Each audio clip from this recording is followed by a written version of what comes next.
중대재해처벌법이 적용되면서 인과관계에 관한 논의가 많이 제기되는 것 같습니다. 형법에서는 어떤 행위라도 재해 요소가 되는 위험 발생에 연결되지 않는 때에는 벌하지 않는다고 규정하고 있는데요. 중대재해처벌법 위반죄의 경우 어떠한 경우에 인과관계가 인정된다고 볼 수 있을까요? 네, 중대재해처벌법 위반죄와 같이 어떤 행위를 하지 않는 것이 문제되는 소위 부작위 범의 경우에는 법령상 요구되는 의무를 이행하지 않은 것이 결과를 발생시킨 원인이 되어야 합니다. 판례도 상당 인과관계설의 입장에서 부작위 범의 경우 의무를 이행하였더라면 결과를 발생하지 않았을 것이라는 관계가 통상적인 경험상 인정되는 경우에 인과관계를 인정하고 있습니다. 그런데 중대재해처벌법에서 정하고 있는 안전보건관리체계 구축 및 이행과 같은 의무는 경영 책임자가 사업 영위 과정에서 해야 하는 관리상의 조치입니다.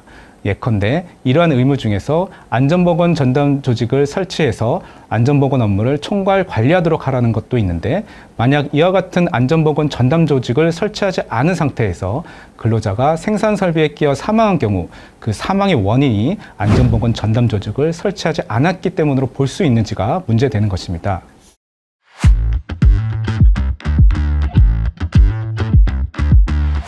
언뜻 생각해도 안전보건 전담 조직 미설치가 곧 사망의 원인이라고 단정하기에는 어려울 것 같은데요. 그러한 경우에도 인과관계가 인정될 수 있는지요? 예, 이러한 이유로 중대재해처벌법 위반죄에서는 경영 책임자의 안전보건 확보 의무 위반이 현장의 안전보건 조치 의무 위반으로 이어지고, 그 결과 중대재해가 발생한다는 이른바 2단계 인과관계가 논의되고 있습니다. 즉, 경영 책임자가 안전보건 관리체계 구축 등의 관리상의 조치를 하지 않아 현장에서 해야 하는 구체적, 직접적인 안전보건 조치를 할 수 없게 되거나 부실하게 할 수밖에 없었고, 그 결과 중대재해가 발생하였다는 논리구조입니다. 앞서 예를 든 경우를 본다면 안전보건 전담 조직을 설치하지 않아서 현장의 작업 방법이 산업안전보건법에 부합하는지 점검하는 절차가 제대로 이행되지 않았고, 그 결과 근로자가 생산 설비에 끼어 사망하는 결과가 발생하였다는 등의 형태가 될 수 있습니다.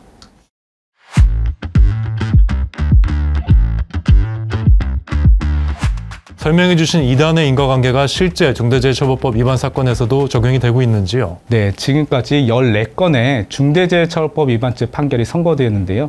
모든 사건에서 명시적으로 나타난 것은 아니지만 위와 같은 2단계 인과관계, 즉 경영 책임자의 안전보건 확보 의무 위반이 현장의 안전보건 조치 의무 위반으로 연결되고, 그 결과 중대재해가 발생하였다는 인과관계를 인정한 판결들이 눈에 띄고 있습니다. 예컨대 중대재해처벌법 위반죄 7호 선고 판결인 제주지방법원 사건은 굴뚝 해체 작업 중에 하수급업자가 사망한 사건인데요. 위 판결은 첫째로 유해 위험 요인을 확인 개선하는 업무 절차를 제대로 마련하지 않아서 굴뚝 해체 작업에 필요한 건물의 구조나 주변 상황에 관한 사전 조사를 실시하지 않아 해당 작업에서 발생하는 유해 위험 요인을 확인 개선하지 못하였다고 인정하였습니다. 둘째로 안전보건에 관한 종사자 의견 청취 절차를 마련하지 않아서 굴뚝 해체 작업의 위험과 예방 대책에 관한 종사자 의견을 듣지 못하여 해당 작업의 위험을 예방하기 위한 작업계획서 작성이나 사전 대책이 수립 시행되지 않았다고 인정하였습니다. 이에 따라 경영 책임자의 안전보건 확보 의무 위반이 현장의 구체적 직접적인 안전보건 조치 미이행으로 이어지고, 그 결과 중대재해가 발생하였다고 판단하였습니다. 또한 13호 선고 판결인 대구지방법원 사건으로 포장지 제조업체의 근로자가 생산 설비의 정비 작업 중 설비에 끼어 사망한 사안에 대해서 보겠습니다. 위 판결에서도 첫째로 유해 위험 요인 확인 및 개선 절차를 정비 보수 작업에 대한 내용 없이 일반적인 절차로만 규정해서 현장의 설비 정비 작업을 수행할 경우 협착 등 위험 요인을 확인 개선하지 못하였다고 인정하였습니다. 둘째로 관리 감독자의 업무 수행에 관한 평가 기준을 전혀 마련하지 않아서 위 작업의 관리 감독자가 협착 위험 등을 사전에 평가하고 안전사고를 방지하기 위한 방호장치 설치 등의 조치를 이행하도록 하지 않았다고 인정하였습니다. 이에 따라 경영 책임자의 안전보건 확보 의무 위반이 현장 조치 미이행으로 이어져 중대재해가 발생하였다고 판단하였습니다. 말씀대로 2단의 인과관계를 상정하여 본다면 어느 정도 설명이 될 것도 같은데요.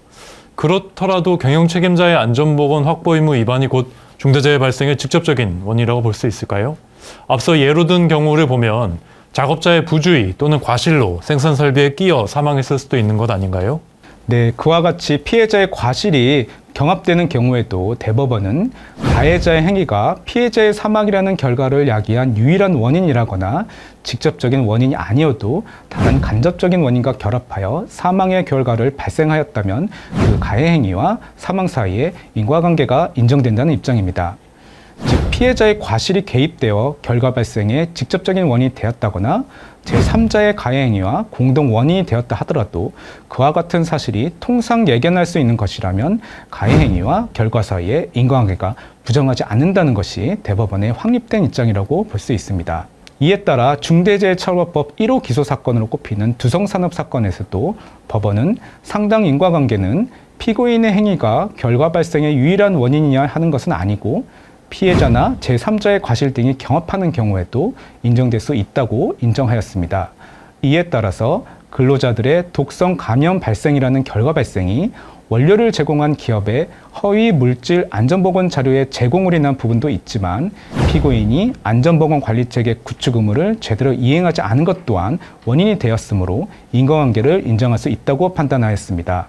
또한 가장 최근에 선고된 14호 판결에서도 법원은 철골공사를 하도급받은 업체의 근로자가 고소 작업대를 이용한 작업 중에 추락하여 사망한 결과에 대하여 작업 지시를 위반한 피해자의 과실이 전적으로 원인이 되었다고 볼 수 없고 피고인들이 시간이나 자금의 부족으로 재해 예방을 위한 조치를 하지 않은 잘못이 있어 상당 인과관계가 인정된다는 취지로 판단하였습니다.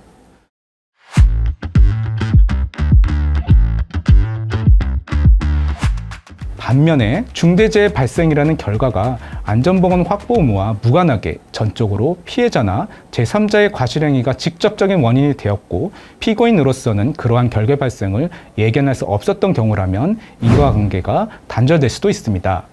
아직까지 중대재해처벌법 위반 사건에서는 그러한 예가 없지만 과거 산업안전보건법 위반 사건에서는 드물게 그러한 사례를 찾을 수 있습니다.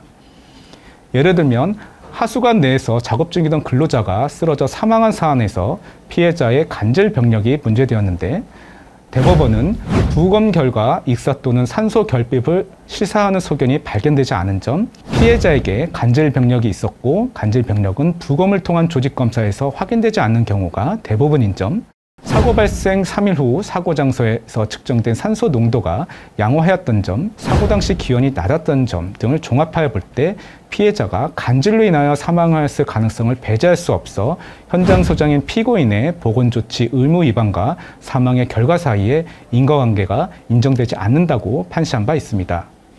중대재해 사건이나 산업안전보건법 위반 사건을 하다 보면 사고의 원인을 피해자의 과실이나 피해자 측 사정이라고 주장하는 경우가 많은데 이렇게 주장해도 괜찮은 건가요? 예, 말씀드렸듯이 사고의 원인에 피해자의 과실이 개입된 경우에도 인과관계가 쉽게 단절되지는 않지만 피해자의 과실이 공동 원인이 되고 사고에 기여한 바가 크다면 인과관계가 인정되더라도 양형에 어느 정도 반영될 수 있기 때문에 피해자의 과실을 주장할 필요는 있습니다. 다만 너무 사고의 책임을 피해자 탓으로 돌리는 인상을 줄 경우 양형에서 오히려 불리한 요소로 작용할 수도 있기 때문에 유의하셔야 할 것 같습니다.